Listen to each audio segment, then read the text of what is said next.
자, 오늘 이 시간에는 요한복음 4장에 나오는 요한복음 4장 43절부터 53절까지 요한복음 4장 43절부터 53절까지 있는 말씀을 이 한 시간 생각해 보겠습니다.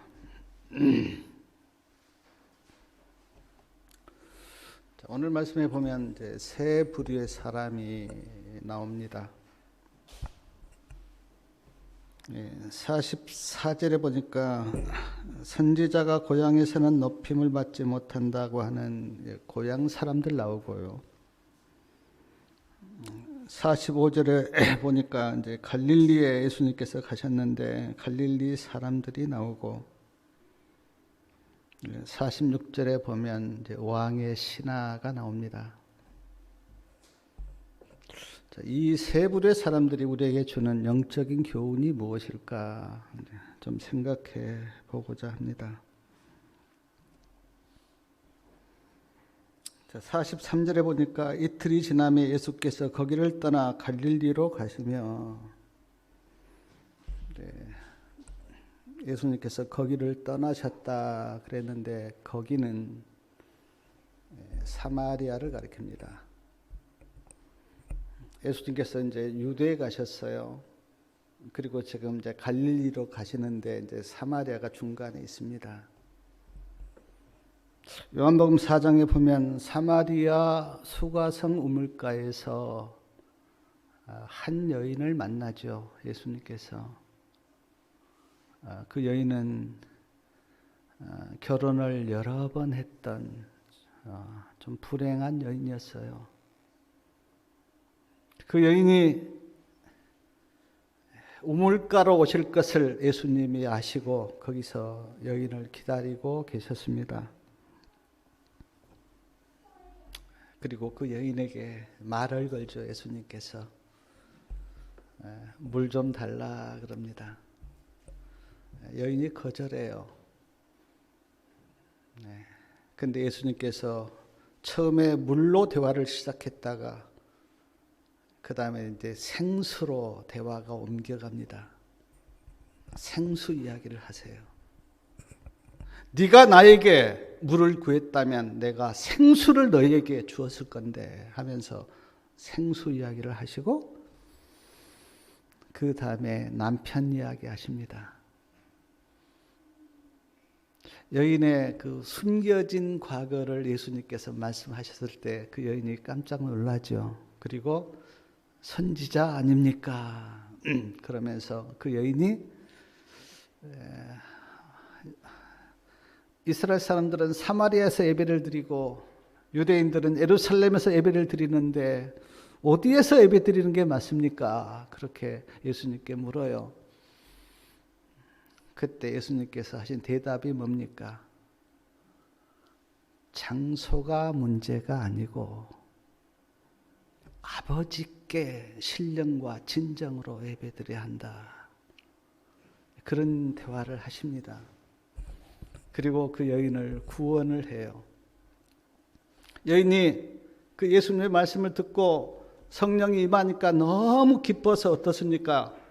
동네 가서 이제 막 와보라고 내가 메시아를 만났다고 그렇게 외치고, 예수님께서 거기서 이틀을, 말씀해 보니까 이틀을 거기서 계시면서 동네 사람들에게 복음을 증거하시고 거기를 떠나 갈릴리로 오셨습니다. 갈릴리로 오시면서 44절에 예수님께서 하신 말씀이 친히 증거하시기를 선지자가 고향에서는 높임을 받지 못한다 하시고, 고향 이야기를 하신 거예요. 고향 이야기. 갈릴리 바로 얼마 떨어지지 않는 나사렛 있잖아요. 나사렛.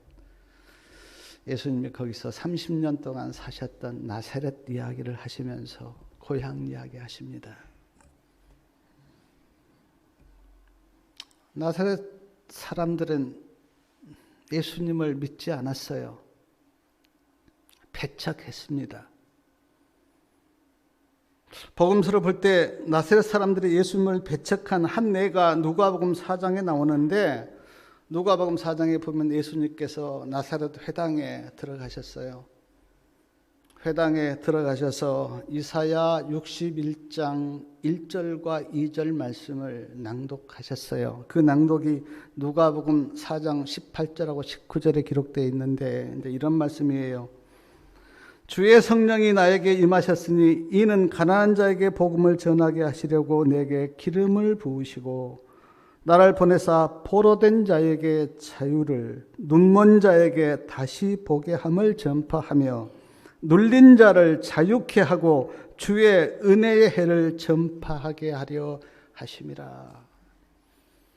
이 말씀을 하시면서 예수님께서 오늘날 너희 귀에 이 말씀이 응하였다고 그렇게 말씀하셨을 때 나사렛 사람들이 막 화를 내면서요, 예수님을 끄집고 나가서 어떻습니까? 동네 밖으로 쫓아내고 낭떠러지게 예수님을 떨어뜨려 죽이려고 했어요. 나사렛 사람들이, 예수님의 고향 나사렛 사람들이 그렇게 했어요. 왜 그랬을까요? 왜 예수님께서 30년 동안이나 그곳에서 살면서 많은 감화를 끼쳤을 것인데 왜 나사렛 고향 사람들은 예수님을 배척했을까?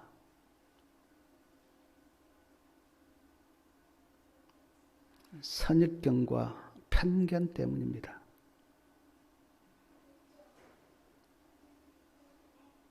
나사렛 사람들은 예수님의 그 집안을 다 알아요.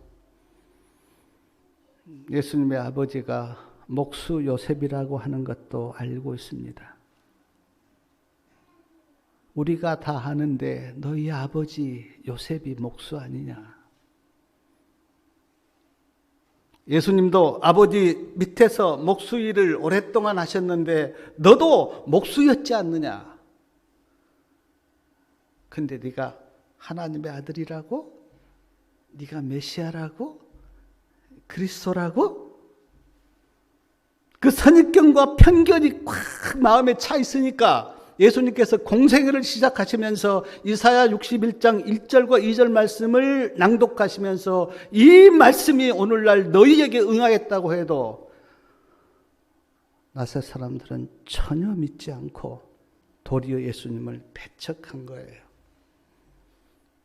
선입견과 편견 때문에.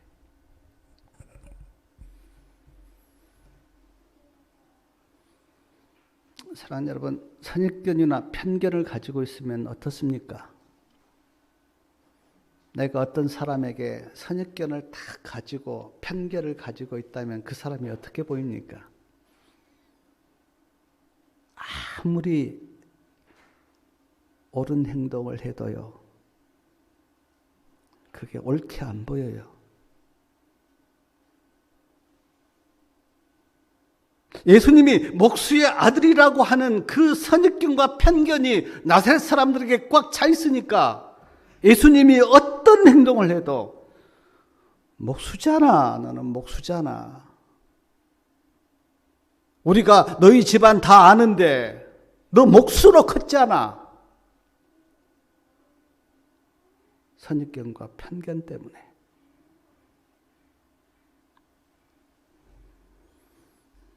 제사장들이나 바리새인들이요, 예수님을 배척했잖아요. 받아들이지 않았는데 그들의 생각 속에는 그리스도, 예수 그리스도는 나사렛 사람이야라고 하는 어떤 편견이, 나사렛에서 무슨 선한 것이 나느냐,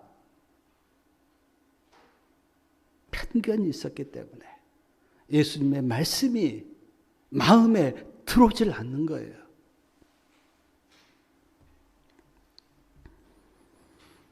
사도행전 9장에 보면 사도 바울이 다메섹으로 가다가 예수님을 만났습니다. 하늘에서 큰 음성이 들리면서 나는 네가 핍박 기억하는 나사렛 예수다. 그리고 빛이 얼마나 강렬하게 비쳤던지 사도 바울의 눈이 멀어버리잖아요. 그렇게 사도 바울이 그리스도를 만났어요. 그리고 사도 바울이 그리스도인이 되었습니다. 사람들이 안 믿는 거예요, 절대로. 사도 바울이 예수님을 믿는 그리스도인이 됐다고 아무리 이야기해도 편견 때문에 사람들이 안 믿는 거예요. 바나바가 가서 설득을 하거든요. 아니라고. 내가 보니까 사도 바울은 진짜 그리스도인이 됐다고 사람들에게 설득을 해도 안 믿어요. 왜요? 사도 바울에 대한 편견과 선입견이 마음에 다 있었기 때문에.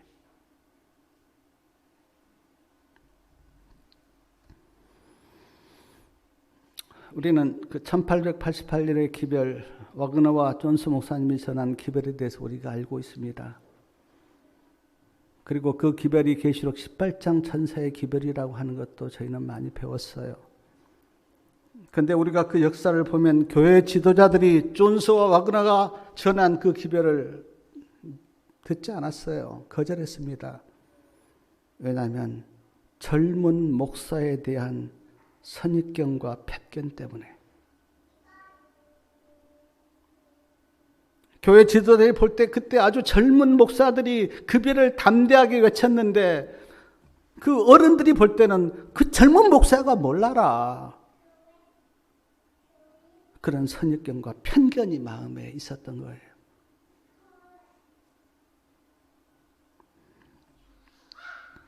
저는 우리나라 정치를 보면서 특히 편견에 대해서 많이 생각을 해봤는데 똑같은 사람이에요.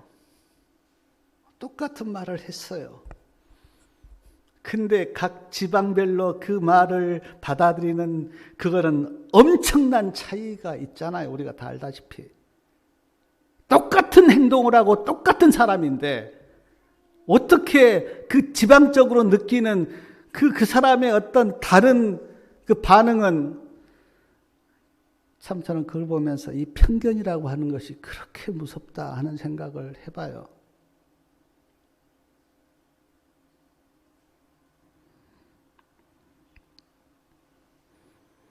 자, 여러분, 선견과 선입견과 편견을 갖지 마십시오. 그거는 결코 우리에게 도움이 안 됩니다. 저도 여러 사람을 만나서 이렇게 이야기해 보면 우리 교회에 대한 어떤 편견도 사람들이 많이 가지고 있어요. 사실이 아닌데 그렇게 믿고 있어요. 알지도 못하면서 그렇게 선입견을 가지고 있어요. 그리고 무턱대고 배척합니다.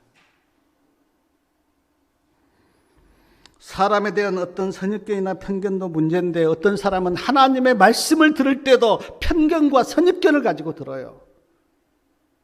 그리고 자기가 좋아하는 말씀은 다 받고 자기 마음에 들지 않는 말씀은 받지 않습니다. 아무리 성경을 가지고 하나님께서 이렇게 말씀하셨다고 해도 편견을 가지고 그 말씀을 배척해버려요. 얼마나 무섭습니까? 그러면 계속 한쪽으로 치우치죠. 그리고 정로를 갈 수가 없죠. 우리는 사무엘 선지자처럼 하나님 말씀하시옵소서 주의 종이 듣겠나이다 라고 하는 그런 마음으로 하나님의 말씀을 받아야 합니다. 나이가 적은 사람이 전하든 나이가 많으신 분이 전하든 목사가 전하든 집사가 전하든 누가 하나님의 말씀을 전해도 그 말씀에 대해서 우리는 편견이나 선입견을 가지고 들으면 안 돼요. 하나님께서 말씀하시는구나. 그리고 마음을 열어놓고 그 말씀을 받아야 합니다. 그것이 하나님의 백성들의 태도예요. 그래야 내 영혼이 정로로 갑니다. 왜 나사렛 사람들이 예수님을 배척했는가? 선입견과 편견 때문에. 너 어렸을 때부터 코 흘리고 울고 그런 것 우리가 다 봤어. 너 목수의 아들이잖아. 그 편견 때문에 하나님이 보내신 그리스도 메시아를 거절했다고 생각하면 그 편견이 얼마나 무서운 거예요.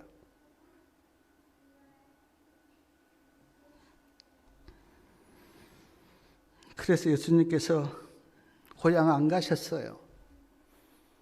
가까운 거리에 나사렛 고향이 있는데 고향 안 가시고 갈릴리로 가시면서 하신 말씀이 선지자가 고향에서는 높임을 받지 못한다. 에레미야 선지자도 고향에서는 높임 받지 못했어요. 왜냐하면 고향 사람들은 다 어떤 편견을 가지고 있잖아요. 그래서 잘 안 들어요. 물론 내가 태어나서 아는 사람들에게 가서 복음을 전하는 것 좋죠. 그러나 많은 사람들이 고향에서 안 전합니다. 편견이 있기 때문에. 내가 예수님 믿고 거듭나서 새 사람이 되었는데 그 고향 사람은 다 옛날, 믿기 전에 옛날 그 어떤 편견으로 나를 보기 때문에 내가 전한 말에 대해서 신뢰가 별로 없어요.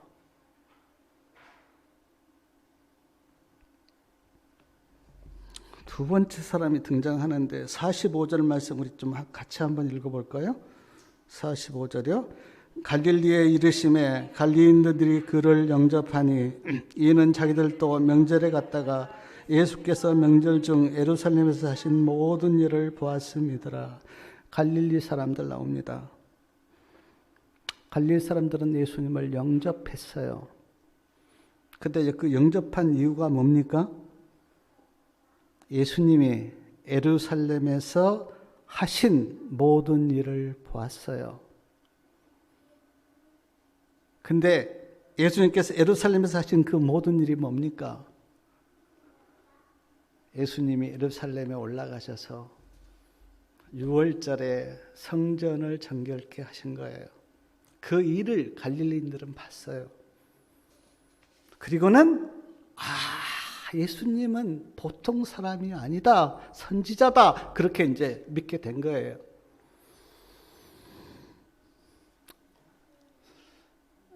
우리가 그 성전을 정결하는 그 모습을 우리가 다 알고 있듯이 성전에서 이제 멀리서 온 사람들이 어떻습니까? 재물을 가져올 수가 없잖아요. 지금처럼 차가 있었던 것도 아니고 그때는 다 걸어오든지 마차를 타고 오든지 했는데 수백 리 떨어진 데서 어떻게 재물을 가져옵니까? 그래서 와서 재물을 사서 제사를 드린 거예요. 그 편리를 이렇게 봐준 건 참 좋은 일이죠. 근데 재물을 팔 때 어떻습니까? 엄청난 착취를 취한 거예요. 그걸로 장사를 한 거예요. 백성들을 위해서 편의를 봐주고 돕는 것이 아니라 이제 엄청난 돈을 제사장들하고 짜고 그렇게 돈을 번 겁니다. 그거 성전에 예수님이 가셔서 다 살펴본 거예요.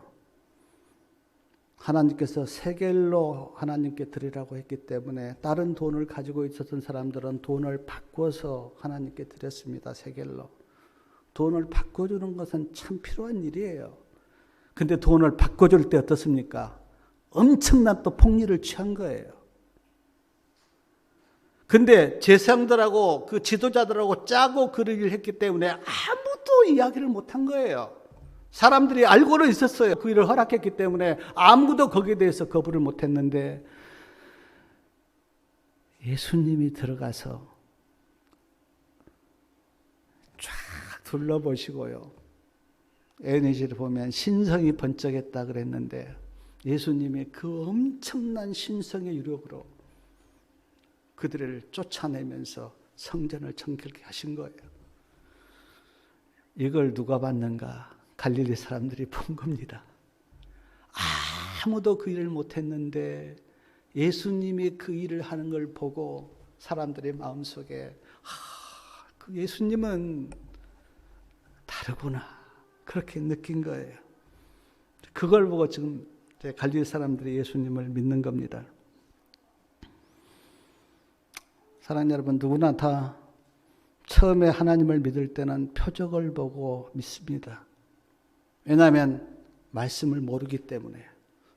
저는 그 선교사님들이 선교지에 가서 했던 그런 선교 경험들을 제가 몇 번 들어본 적이 있는데, 선교지에 가서 하면은 거기서는 표적이 그렇게 많이 일어난대요. 기도하면 막 다 낫고요. 하나님께서 그렇게 표적을 일으켜요. 왜냐하면 처음에 하나님을 믿도록 하기 위해서 그렇게 역사하신 거예요.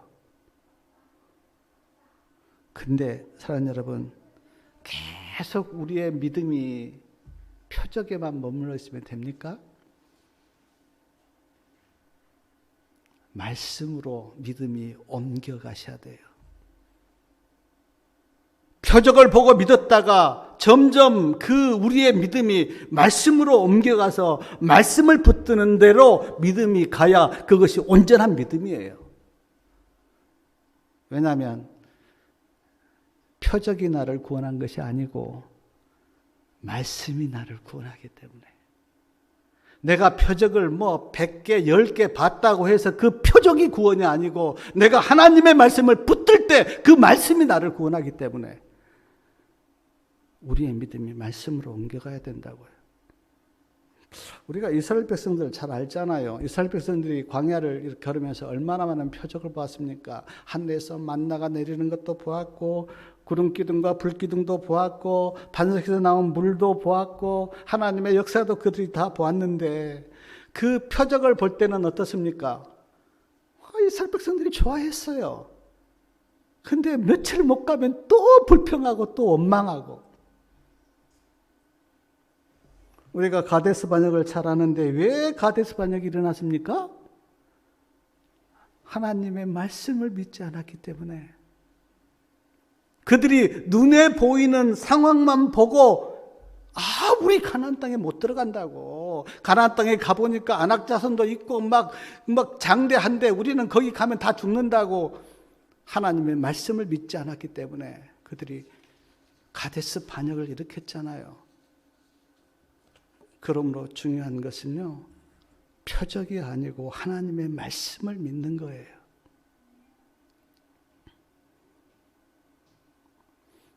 어떤 사람들은 막 그 신앙이 어떤 그런 표적인 줄 알고 막 병 고쳐달라, 도와달라, 그 다 좋아요. 그러나 그것은 신앙이 아니에요. 그냥 하나님의 그 살아계심을 보는 하나의 증거는 될 수가 있지만 우리를 구원하는 것은 그런 표적이 아니고 하나님의 말씀입니다. 그래서 말씀을 붙드셔야 돼요.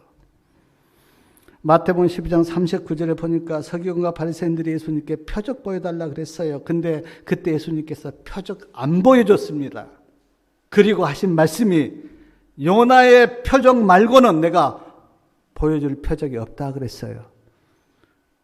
그 요나의 표적이 뭡니까? 3일 동안 물속에 뱃속에 있다가 나오시는 거예요. 그것은 우리가 십자가와 부활을 하나의 표상한 거예요.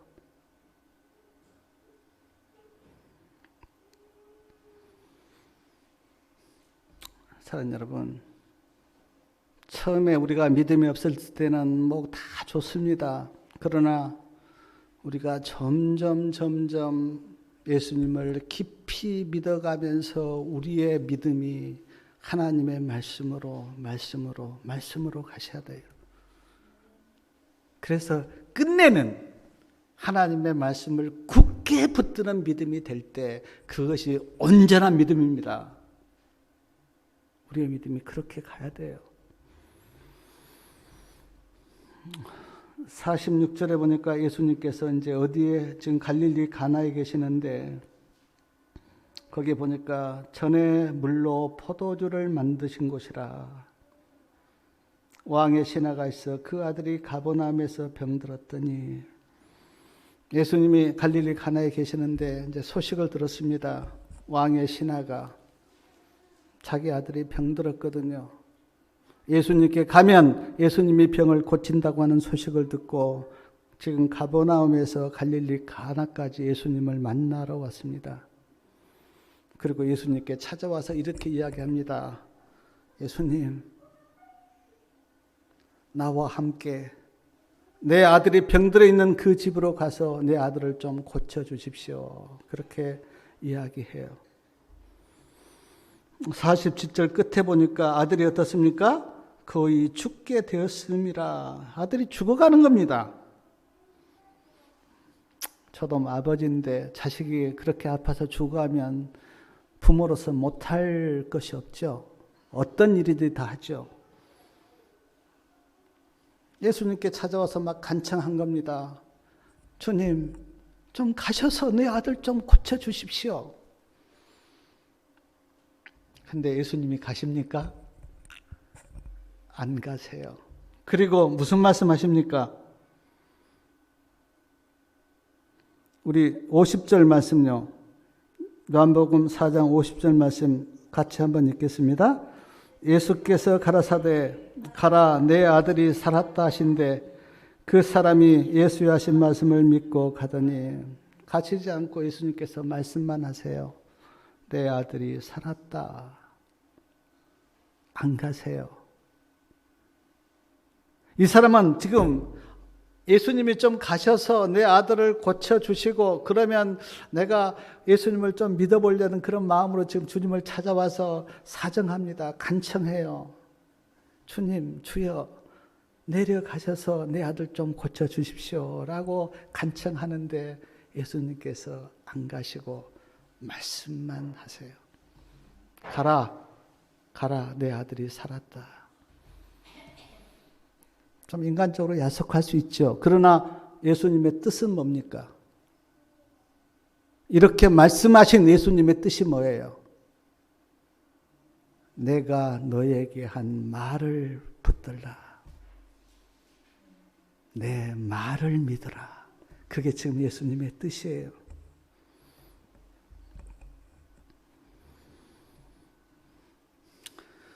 근데 50절 우리가 읽었지만 이 사람은 정말 예수님의 말씀을 믿었어요. 믿고 집으로 갑니다.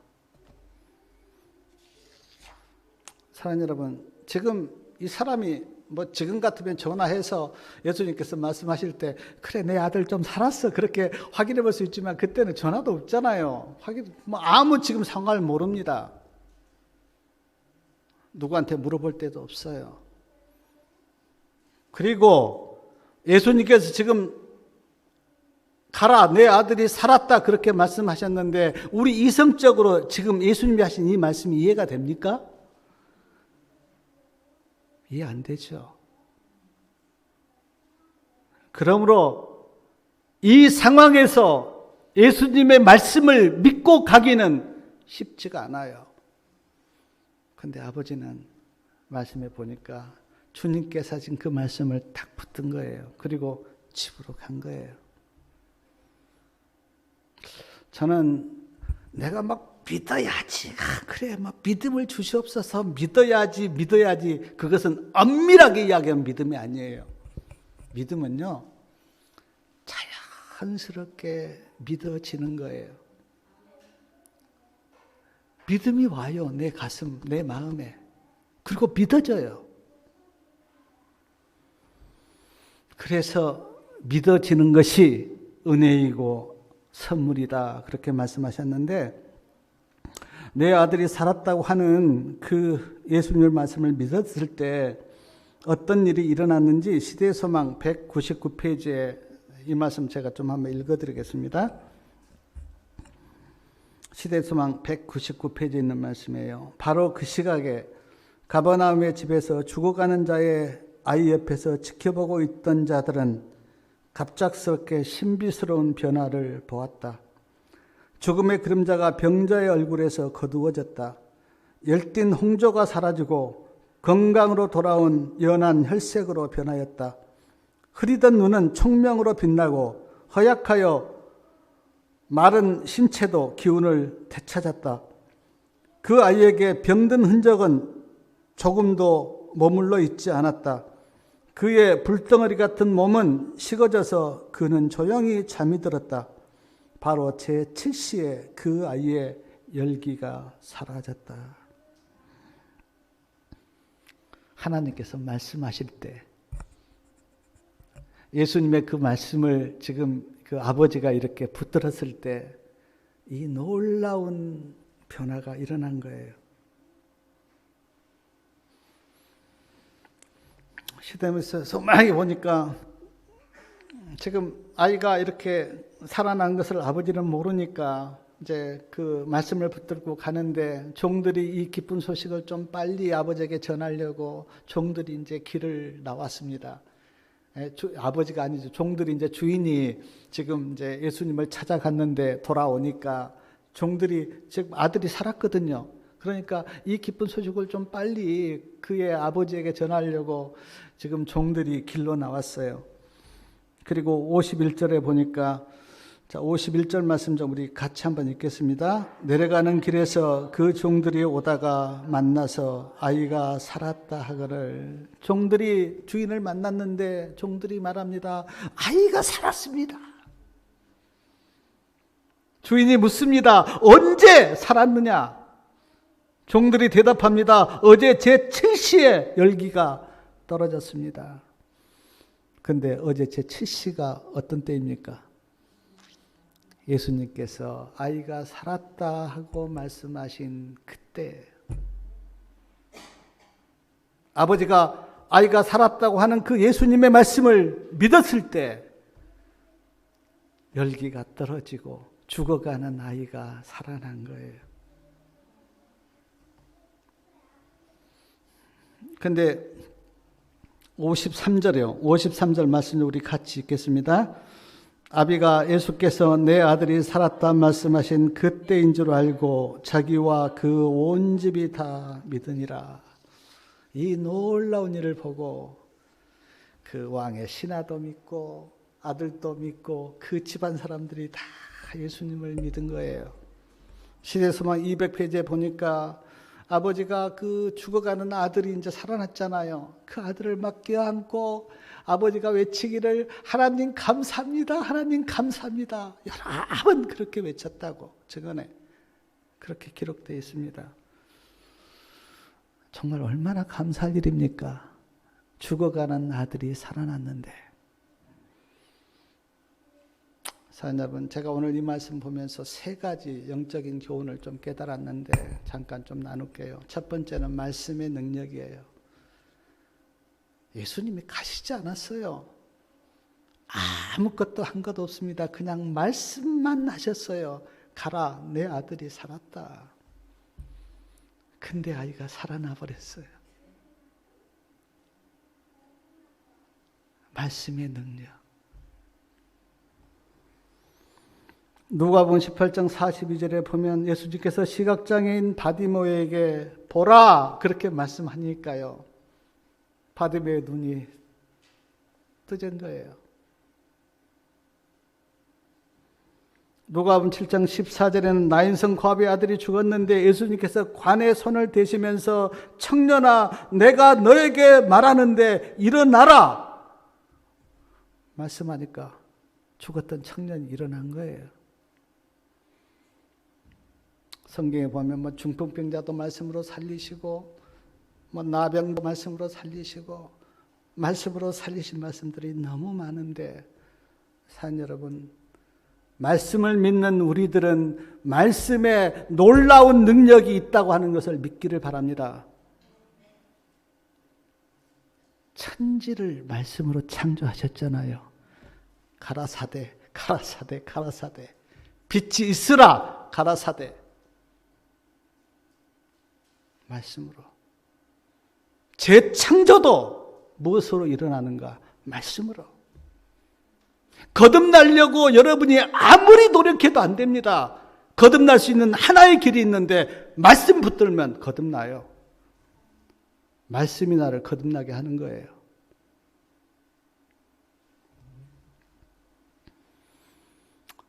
사랑하는 여러분, 성도님들이 예수님을 믿는 연륜이나 세월이 깊어갈수록요, 하나님의 말씀을 붙드는 믿음이 강해져야 돼요. 내가 한 달 전에는 10마디의 말씀을 붙잡았다면 한 달 후에는 15마디, 20마디의 어떤 말씀을 붙잡는, 그래서 말씀을 붙잡는 그 믿음이 깊어져야 돼요. 그게 신앙이에요. 그래야 우리의 믿음이 강해져요. 또 하나 제가 오늘 말씀을 이렇게 보면서 깨닫는 게 뭐냐면, 어제 제 7시에 열기가 떨어졌다, 그렇게 그 종들이 그렇게 대답했는데, 이 말을 듣고 아버지가 얼마나 감격했을까. 어제 제 7시에 예수님이 말씀하신 그때인데 종들이 지금 어제 제 7시에 열기가 떨어졌습니다라고 그 말을 아버지가 들었을 때 얼마나 마음이 감격했을까. 가족들은 얼마나 감격하고 죽을 벽에서 낳은 아들은 얼마나 감격했을까. 그러니까 지금 온 가족이 예수님을 믿은 거 아니에요. 감동을 받아서. 사랑하는 여러분, 믿는 자들이요, 근데 저도 마찬가지인데, 그 믿는 자들이 감격을 어디에서 찾아야 합니까? 믿는 자들은 믿는 자들이 막 좋은 것 많이 챙기면 감격합니까? 막 좋은 집에서 살아야 감격합니까? 그런 감격 아니잖아요. 믿는 자들이 느끼는 감격은 내가 하나님의 말씀을 붙들고 살아보니까 이 말씀이 나에게 이루어졌다고 하는 그 감격, 하나님의 말씀은 역사하시고 살아계신다고 하는 그런 어떤 감격을 느낄 때 믿는 자들은 거기에서 감격하잖아요. D.L. 무디가 성경 여러 곳에 기록하기를, 내가 이 말씀 붙들고 살아보니까 이 말씀이 나에게 역사했다고 성경에 여러 곳에 그렇게 적었다고 하는데, 믿는 자들이 그 말씀을 보고 감격하잖아요. 아브라함과 사라가 참 이제 아들이 있을 거다 그렇게 하나님께서 말씀하셨는데 기다려도 아들이 없었잖아요. 25년을 기다렸는데 사라가 90세에 아브라함이 100세 되었을 때 아들이 있었잖아요. 그때 아브라함과 사라가 얼마나 감격했을까. 야, 하나님의 말씀은 이렇게 이루어지는구나. 하나님께서 모세에게 이스라엘 백성들을 애굽에서 그래 데리고 나와라 그렇게 말씀하셨어요. 모세의 생각에는 전혀 그게 가능하지 않았습니다. 그래서 막 이리 빼고 저리 빼고 하잖아요. 근데 모세가 바로를 찾아가서 그렇게 하고 열 재앙이 내리고 이스라엘 백성들이 출애굽을 할 때 모세가 얼마나 감격했을까. 아, 하나님의 말씀이 이렇게 이루어지는구나. 다윗이 어렸을 때 너는 왕이 될 거야 그렇게 참 기름을 부음을 받았는데 다윗이 30세의 왕이 되면서 다윗은 그 하나님의 말씀이 이루어진 걸 보고 얼마나 감격했을까. 예수님의 어머니 마리아는 그래 네가 잉태하여 아들을 낳을 거다 그렇게 말을 들었는데 그 말이 사실로 이루어져서 잉태해서 아들을 낳았을 때 마리아는 얼마나 감격했을까. 사랑하는 여러분, 성도님들의 감격이요, 물질이나 돈이나 쾌락에 그런 데서 찾지 마시고 하나님의 말씀이 이루어진 걸 보면서 감격하고 감사하시기 바랍니다. 그것이 우리가 맛보아야 될 감격이에요. 또 하나 제가 오늘 이 말씀을 이렇게 보면서 깨달았던 게 뭐냐면, 지금 아버지가 예수님 말씀 붙들고 집으로 갑니다. 근데 이 여정이요, 우리가 예수님 말씀 붙들고 하늘 본향으로 가는 여정과 똑같다는 생각이 제가 들었어요. 아버지도 오직 예수님 말씀 붙들고 집으로 가거든요. 우리도 우리에게 주신 하나님의 말씀 붙들고 우리가 하늘 본향으로 가잖아요. 그 여정이 같은 거예요. 말씀 붙들고 가셔야 돼요. 성경에 나와 있지 않는데, 그러나 가면서 지금 어제 제 첼시에 열기가 떨어졌다 그러면 지금 하루 저녁을 지금 간 거 아니에요. 하루 저녁을. 어제라고 이야기했기 때문에. 그러면 지금 밤새도록 걸어서 간 건데, 별 생각 다 들었지 않았겠어요? 네? 진짜 내 아들이 살았을까? 저는 이제 영적으로 볼 때 사탄이 이 아버지에게 얼마나 많은 유혹을 했을 것 같아요. 너 예수님 말씀 믿지 마. 보지도 않고 어떻게 믿어? 예수님께서 말씀하신다고 진짜 낫냐? 얼마나 유혹을 했을 것 같아요. 그러나 아버지는 사탄의 유혹과 어떤 것들을 다 뿌리치고 오직 예수님의 말씀만 믿고 집으로 간 거예요. 사랑하는 성도 여러분, 우리에게도 참 유혹이 많잖아요. 이런 유혹도 있고 저런 유혹도 있고. 그러나 예수님의 말씀 하나 붙들고 가시기 바랍니다. 그것이 믿음의 길이에요. 시대성경 85페이지에 보니까 이 세상에서 우리가 의지해야 될 오직 한 가지는 하나님의 말씀이다. 다시 말씀드리지만 말씀이 나를 구원하고 말씀이 내 믿음의 길을 인도하기 때문에 우리는 말씀을 붙들고 가야 돼요. 왜 사람들이 막 이리 흔들리고 저리 흔들리고 세상에 흔들리고 잘못된 교리에 흔들리고 사람들의 말에 흔들리고 왜 이렇게 흔들리는가? 하나님 말씀 붙들지 않기 때문에. 하나님 말씀 붙들고 있으면 그것이 나를 견고하게 붙잡아 줄 건데, 하나님 말씀 붙들고 있지 않기 때문에 이리 흔들리고 저리 흔들리고. 성경주서 4권 161페이지에 인이란 진리에 굳게 서서 흔들리지 않는 거다, 그렇게 말씀하셨는데, 제가 말씀을 마칠게요. 세 가지 꼭 기억하시기 바랍니다. 편견이나 선입견에 사로잡히지 말라. 표적이 필요해요. 그러나 표적만 보고 신앙하지 말고 어디로 믿음이 옮겨가야 된다고요? 말씀으로 믿음이 옮겨가야 된다. 마치 오늘 아버지가 눈으로 본 것 없고 들은 것 없고, 그러나 내 아들이 살았다고 말씀하신 예수님의 말씀 하나 붙들고 집으로 간 것처럼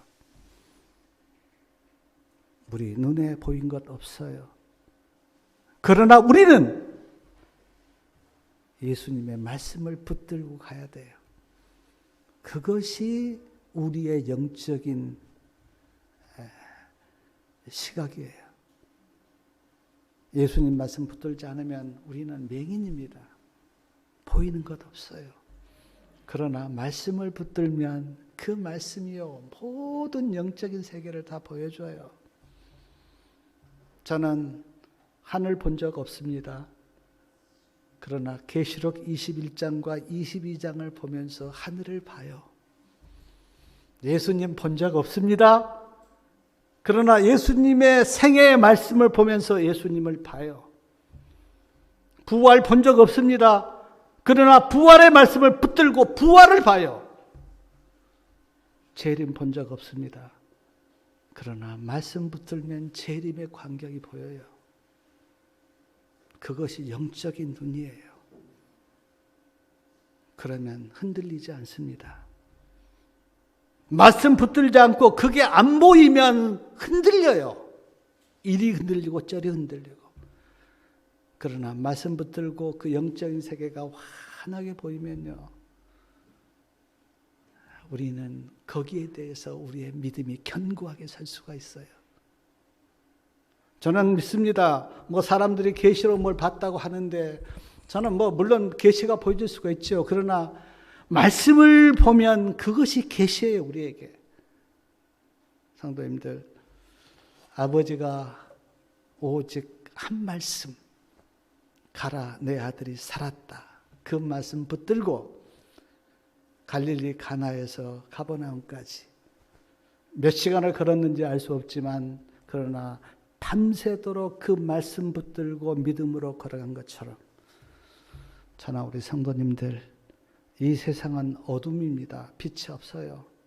그러나 우리에게 주어진 그 말씀 붙들고 믿음의 여정을 잘 가서 천국에 다 우리가 함께 가기를 바라면서 말씀을 마치겠습니다.